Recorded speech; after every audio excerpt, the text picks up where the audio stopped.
हम पलने देंगे साधुओं के वेश में, रावण नहीं हम पलने देंगे साधुओं के वेश में, अफजल नहीं पनपने देंगे अब्दुल कलाम के देश में, हिंदू हो या मुसलमान अब शीश नहीं कटने देंगे, कसम तिरंगे झंडे की अब ये देश नहीं बंटने देंगे। सरकार क्या करती है कि यूनिवर्सिटी एंट्रेंस टेस्ट का पेपर लीक हो जाता है, 12th के बायो मैथ साइंस का पेपर लीक हो जाता है, राष्ट्रीय पात्रता परीक्षा का पेपर लीक होता है, जेईई मेन एग्जाम का पेपर लीक होता है, नीट का पेपर लीक होता है।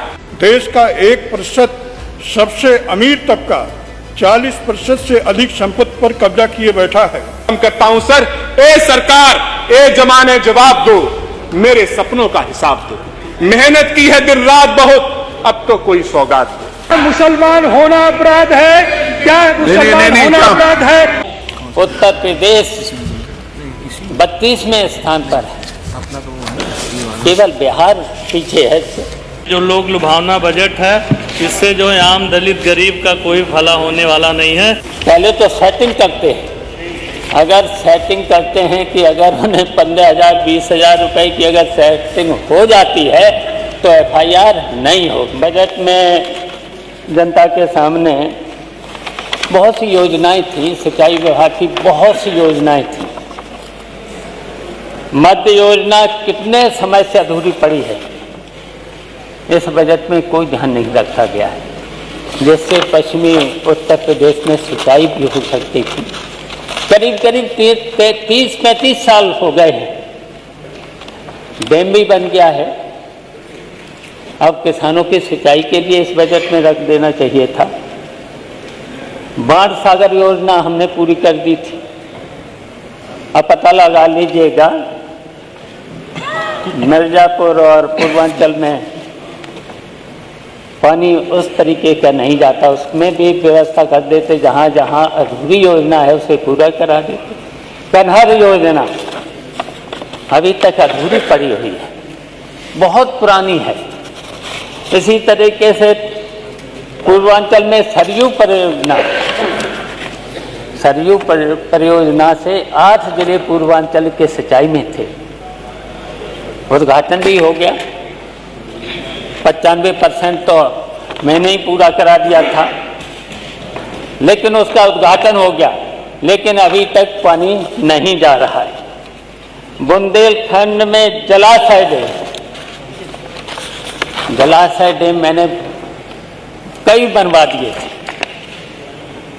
मैंने देखा कि 2 साल तो उसमें कोई दिक्कत नहीं आई है बुंदेलखंड में पानी की, लेकिन क्या उन जलाशयों के लिए इस बजट में रख दिया गया होता? तो इसलिए मैंने कहा किसानों की चिंता नहीं है, गरीबों की चिंता नहीं है। विद्युत व्यवस्था में अभी मंत्री जी बोल तो रहे थे, बहुत कुछ कर दिया है। उन्होंने कहा कि जिला स्तर पर 24 घंटे, तहसील स्तर पर 22 घंटे और संपूर्ण गांव में 20 घंटे। हम तो यही मंत्री जी अगर सामने होते तो कम से कम गांव में 10 घंटे रात को, 10 घंटे दिन में बिजली दे दो, इतना ही बिजली दे दो। अगर इतना नहीं दे पाते हो तो कम से कम 8 घंटे दिन में, 8 घंटे रात को, ये व्यवस्था होना चाहिए। ट्रांसफार्मर हम तो जान रहे हैं कि ट्रांसफार्मर सही है कि थोड़ा सा सुधार हुआ है, लेकिन जो कह रहे थे मंत्री जी कह रहे थे उतना सुधार अभी नहीं है। इतना देखिए विजिलेंस के द्वारा और विजिलेंस के साथ साथ यहाँ तक कि लाइनमैन भी फोटो खींच लेता है, और जो कि फोटो खींच करके वहाँ का जेई जाता है सीधे थाने में FIR। पहले तो सेटिंग करते हैं, अगर सेटिंग करते हैं कि अगर उन्हें 15,000 20,000 रुपए की अगर सेटिंग हो जाती है तो FIR नहीं होगी। ये चल रहा है जनता के साथ, लेकिन यहाँ तो बड़ी बड़ी बातें इस तरीके की हो गई। ये लगता है कि ये सब बजट ने और 2024-25 के बजट में शायद दुनिया में सबसे नंबर 1 उत्तर प्रदेश कर दिया है। ये बढ़-चढ़ के बातें हो रही हैं, और जबकि ऐसा नहीं है।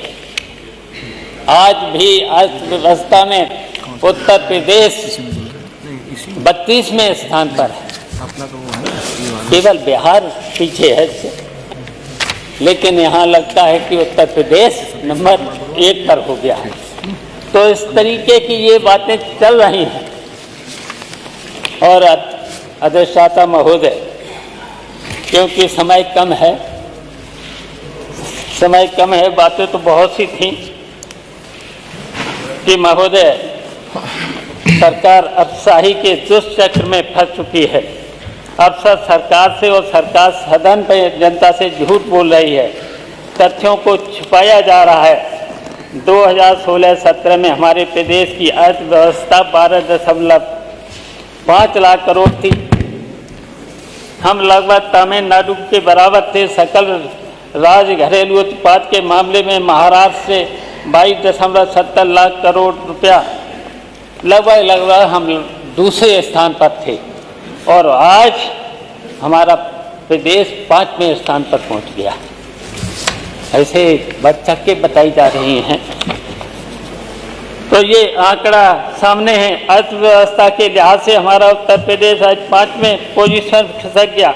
महाराष्ट्र, तमिलनाडु के बाद कर्नाटक, गुजरात की अर्थव्यवस्था हमारे प्रदेश की अर्थव्यवस्था से बड़ी हो गई। ये बजट किसान विरोधी, नौजवान विरोधी, दलित विरोधी, पिछड़ा विरोधी, अल्पसंख्यक विरोधी, छात्र छात्रा विरोधी बजट है। ये बजट लोक लुभावना है, मुंगेरी लाल के हसीन सपने जैसा है। बजट को खर्च करना एवं धरातल पर उतारने के लिए दृढ़ इच्छा शक्ति की आवश्यकता होती है, जो इस सरकार में नहीं है। इसलिए आवंटित बजट का एक बड़ा हिस्सा खर्च ही नहीं हो पाता। मैं पूर्व में जो भी बजट वर्तमान सरकार द्वारा प्रस्तुत किया गया था, एक परसेंटेज में आंकड़ा देकर फिर मैं आगे बढ़ना चाहता हूँ। मानवर 2017-18 में जो बजट प्रस्तुत किया गया था, उसका परसेंटेज केवल 83% खर्च किए, और 2018-19 में 51%, और 2019-20 में 77%, और 2020-21 में 73%, और 2021-22 में 79%, और 2022-23 में 57%, और 2023-24 में 63%, और 2024-25 में जो बजट का परसेंटेज जो है 57%। अभी एक माह जो अवशेष है। इसी तरह ये जो लोक लुभावना बजट है, इससे जो है आम दलित गरीब का कोई भला होने वाला नहीं है। और माननीय मैं बताना चाहता हूँ, उत्तर प्रदेश में 2025-26 में कृषि पर अपने व्यय का 3.2% को आवंटित किया है, और यह 2024-25 में देश के अन्य राज्यों के औसत आवंटन 6.3% से भी कम है।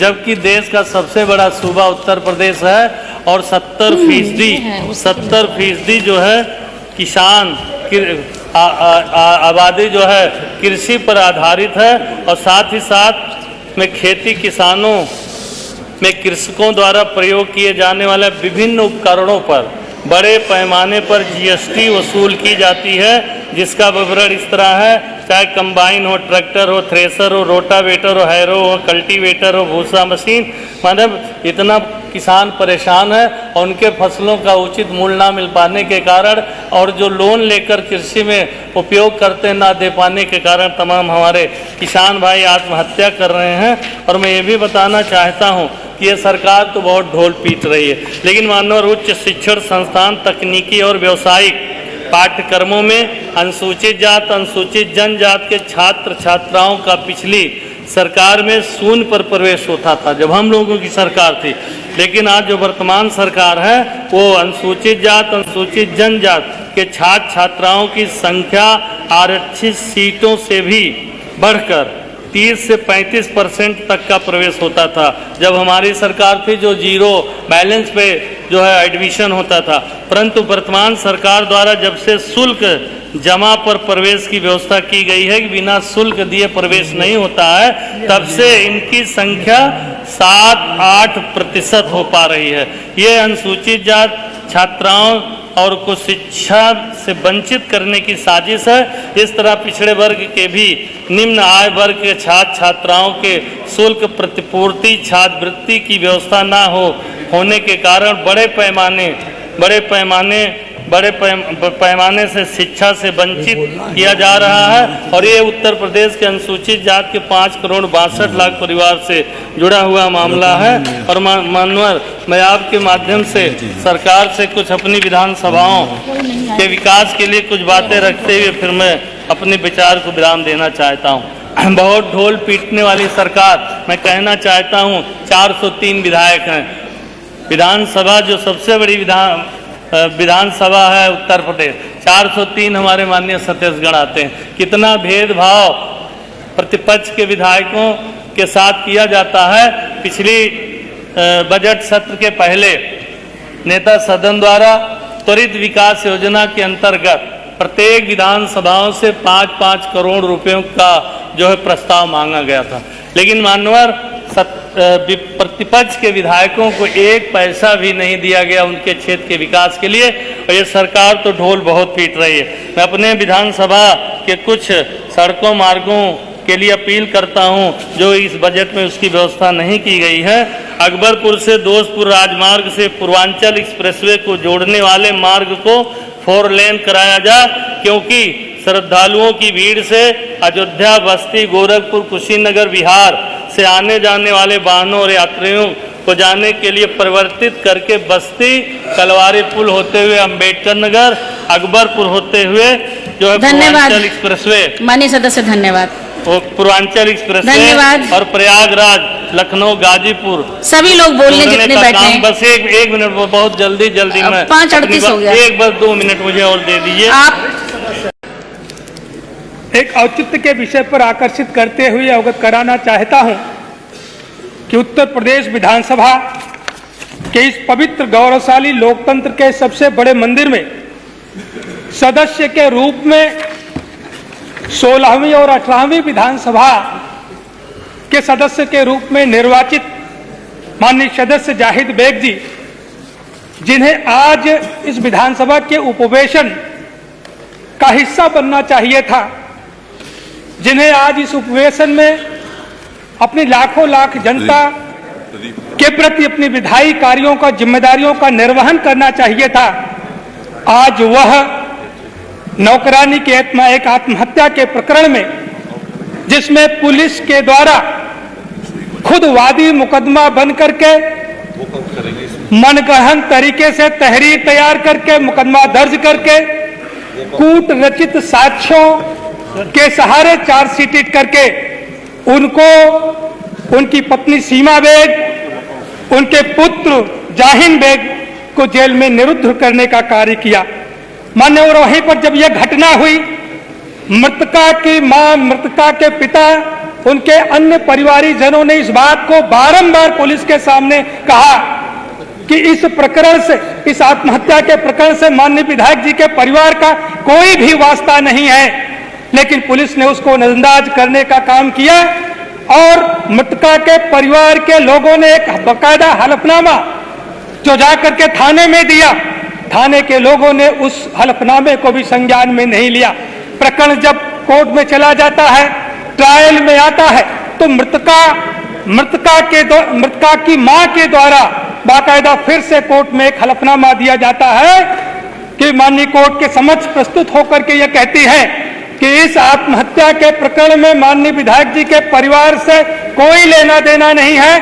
मेरी बेटी का किसी एक गैर समाज के युवक से, जिसने प्रेम प्रसंग में फंसाया था, ब्लैकमेल कर रहा था, जिससे मानसिक उत्पीड़न और अवसाद में आकर के मेरी बेटी ने आत्महत्या करने का काम किया। उसने ये भी हलफनामे में लिखा कि मैंने बारंबार हलफनामा थाने में दिया, उसका संज्ञान नहीं दिया। इसका संज्ञान लेकर के माननीय कोर्ट ने कहा कि इस घटना की पुनर्विवेचना कराई जाए और मृतका की मां नूरजहां का 164 का कलमबंद बयान करा करके कोर्ट में पेश किया जाए, लेकिन पुलिस के द्वारा उदासीनता बरती जा रही है।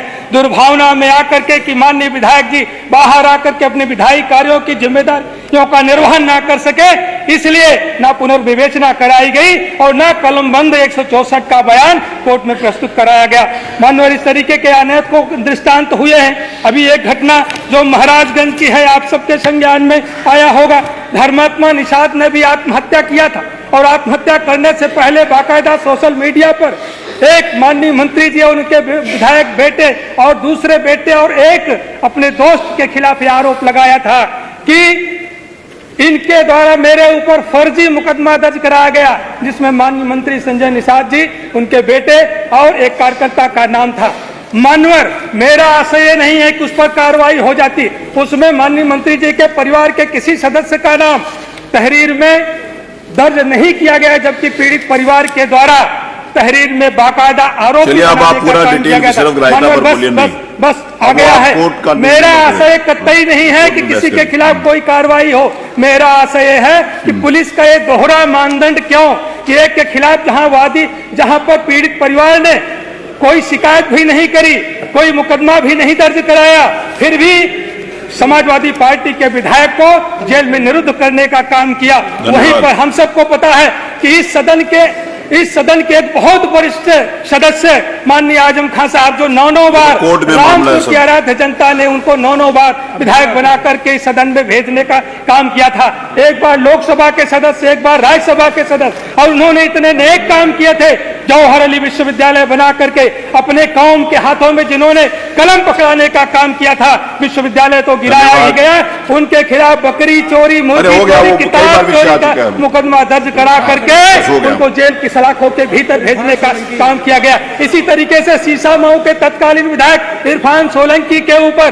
पटाखे से लगी हुई आग की घटना में उनको आरोपी बना करके उनको जेल भेज करके उनकी सदस्यता को निरस्त कराने का काम किया गया। लेकिन वहां की जनता ने जवाब दे दिया कि आप सर्टिफिकेट तो निरस्त करा सकते हो, लेकिन जनता के दिल के झरोखों से नहीं निकाल सकते हो, ये संदेशा देने का काम किया। मानवर, ये दोहरा मानदंड क्यों? मैं इसीलिए मैं कहना चाहता हूँ, मानवर, क्या समाजवादी पार्टी का सदस्य होना, क्या समाजवादी पार्टी का विधायक होना अपराध है? क्या मुसलमान होना अपराध है? क्या मुसलमान होना अपराध है? क्या मान्यवर, प्रस्तुत बजट का आकार 8,08,736 करोड़ 6 लाख रुपए है। इस सदन में एक ऐसा बजट प्रस्तुत किया गया है जो कागजों पर सुनहरा और हकीकत में काला है। सरकार का दावा है कि किसानों की आमदनी दोगुनी हो गई है, अर्थव्यवस्था तेजी से बढ़ रही है और देश प्रगति के पथ पर है। लेकिन मैं सरकार से पूछना चाहता हूं, अगर खेतों में समृद्धि आई तो किसान सड़कों पर क्यों बैठा है? अगर अर्थव्यवस्था बढ़ी है तो अमीर और अमीर, गरीब और गरीब क्यों होता जा रहा है? अगर कृषि में समृद्धि आई तो लाखों किसान जो सड़कों पर धरने दे रहे हैं, ये कैसी तरक्की है, कैसा विकास है?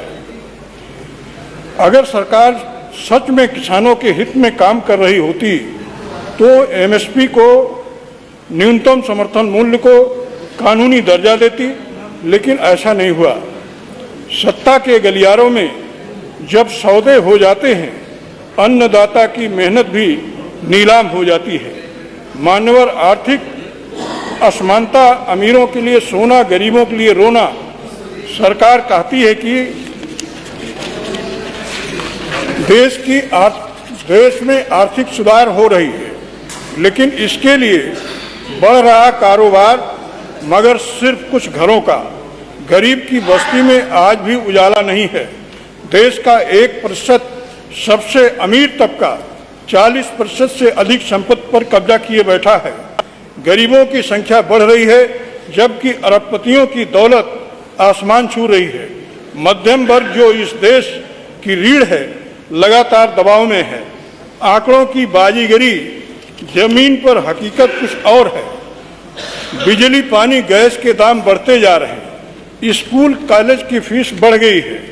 किसानों को फसल का उचित दाम मिले एमएसपी को कानूनी दर्जा दिया जाए, बेरोजगारी दूर करने के लिए उद्योग सरकारी नौकरियों के अवसर खोले जाएं, छोटे मध्यम व्यापारियों के लिए टैक्स में राहत दी जाए, महंगाई कम करने के लिए ठोस कदम उठाए जाएं, शिक्षा स्वास्थ्य क्षेत्र को मजबूत किया जाए। सिर्फ भाषण नहीं, बदलाव चाहिए। सत्ता की कुर्सी नहीं, जनता का न्याय चाहिए। सत्ता में बैठे लोग बस अपनी गाथा गाते हैं, जनता के मुद्दे बजट की लाइनों में दब जाते हैं। विपक्ष इस बजट को पूरी तरह अस्वीकार करता है। हम इस सरकार को ये बताना चाहते हैं कि यह देश केवल अमीरों का नहीं है, ये हर उस नागरिक का है जो मेहनत करता है, जो संघर्ष करता है, जो अपने भविष्य को सुरक्षित देखना चाहता है। मान्यवर, मेरी विधानसभा 276 टांडा जनपद अंबेडकर नगर में एक बुनकर एवं किसान बाहुल्य क्षेत्र है। उत्तर प्रदेश का लगभग 1/4 बुनकर टांडा विधानसभा के टांडा नगर पालिका में निवास करता है, पावर लूम का कार्य करता है।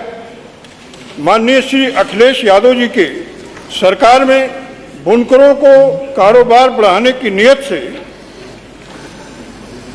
प्रति पावर लूम जो फ्लैट रेट बिजली का दर था 65 रुपये निर्धारित किया गया था, जिसको बुनकर रेगुलर जमा करता आ रहा था।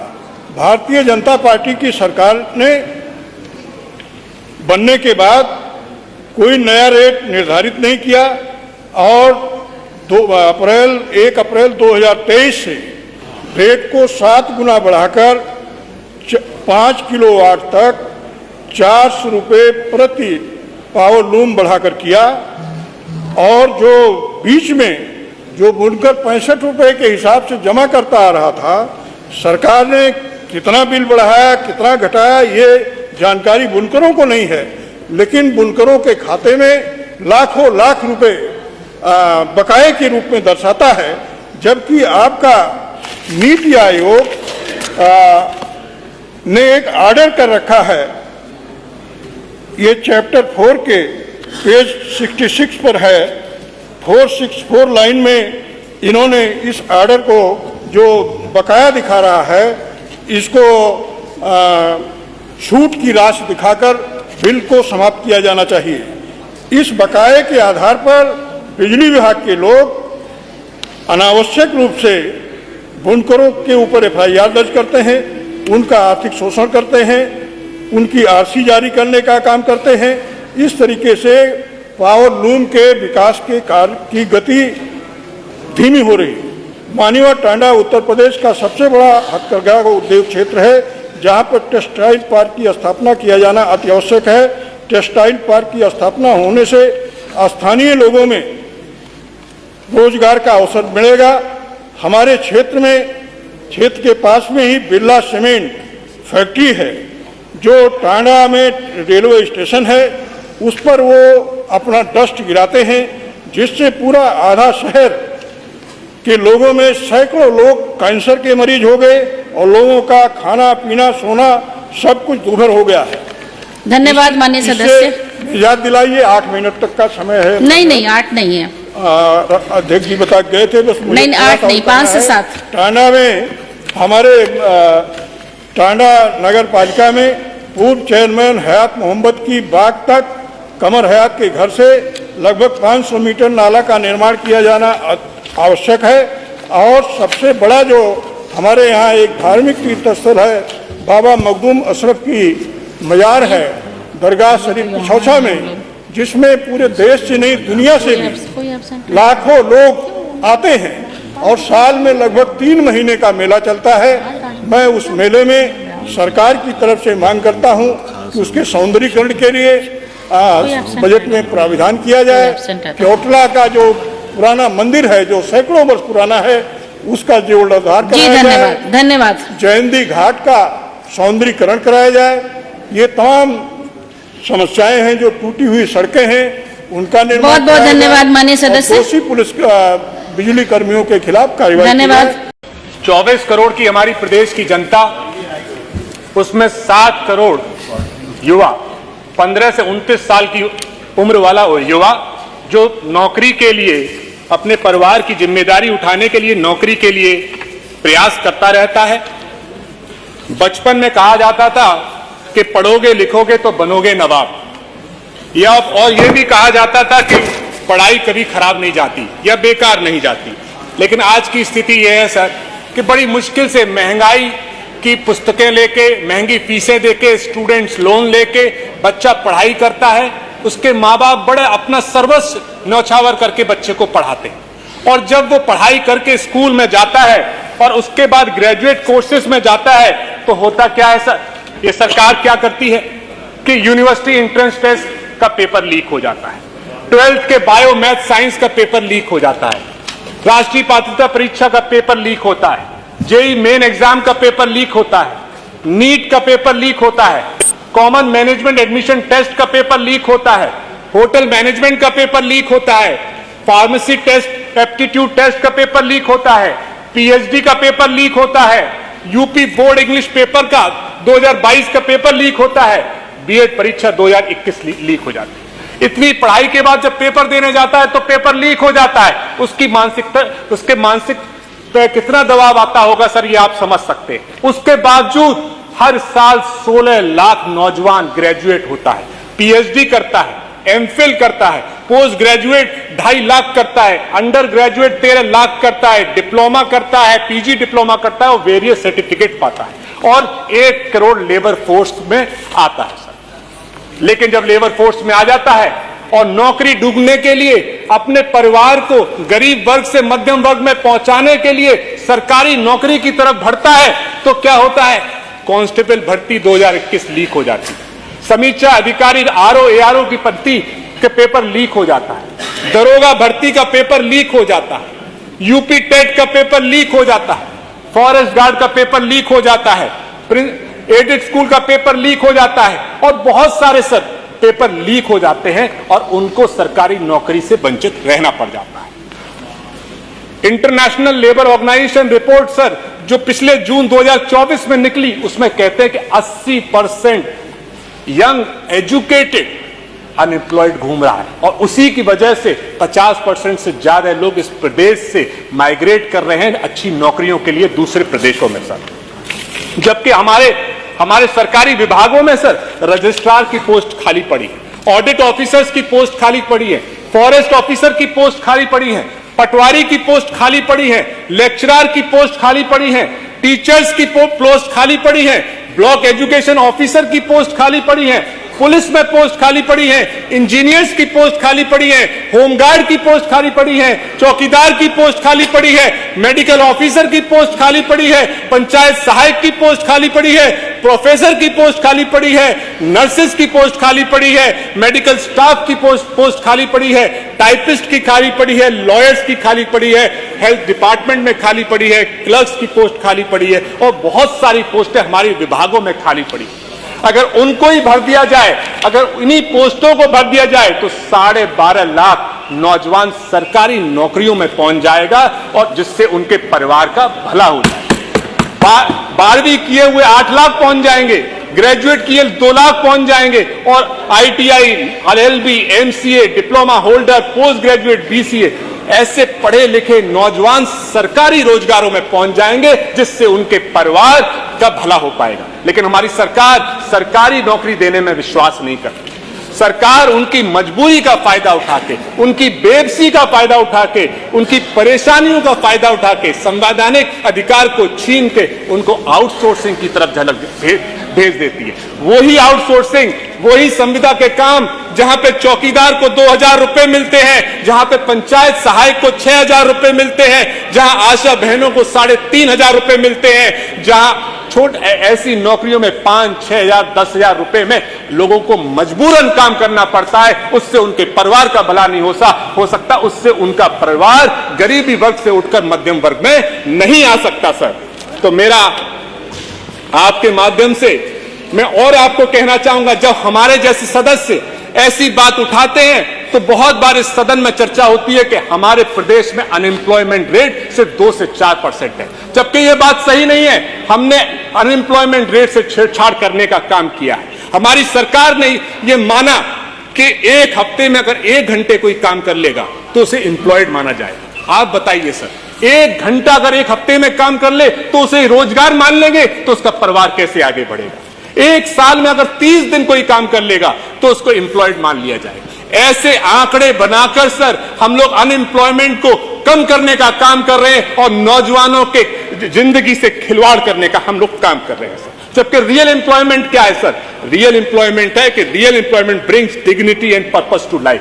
या ये डिग्निटी संविदा कर्मचारी बना के डिग्निटी किसी के परिवार में नहीं आती, किसी के जीवन में नहीं आती सर।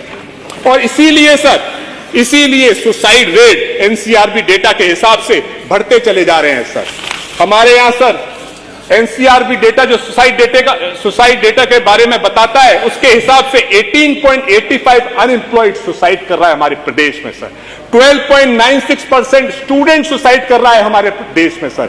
और डेली वेजर मजदूर 6% सुसाइड कर रहा है हमारे प्रदेश में। तो सर मैं आपके माध्यम से यही कहना चाहूंगा कि महंगी एजुकेशन है सर, लेकिन और पेपर लीक हो रहे हैं। सरकारी नौकरी ना देकर संविदा की नौकरी देने पर सरकार काम कर रही है। प्रदेश से बाहर जाने के लिए मजबूर कर रही है, इजराइल में वॉर जोन में जाने के लिए मजबूर कर रही है और युवाओं को आत्महत्या करने में मजबूर कर रही है सर। ये एक मैं लेके आया हूं सर, अभी फिलहाल में एक लखनऊ में एक लड़के ने सुसाइड किया, उसमें लिखा नौकरी नहीं मिल रही, मम्मी पापा माफ करना। उनके मां बाप के सपने टूट गए, इसलिए बच्चे को सुसाइड करना पड़ा सर। तो मैं आदरणीय गोपाल दास नीरज जी की युवा की पुकार की कविता से अपनी बात खत्म करता हूं सर। ए सरकार, ए जमाने जवाब दो, मेरे सपनों का हिसाब दो। मेहनत की है दिन रात बहुत, अब तो कोई सौगात दो।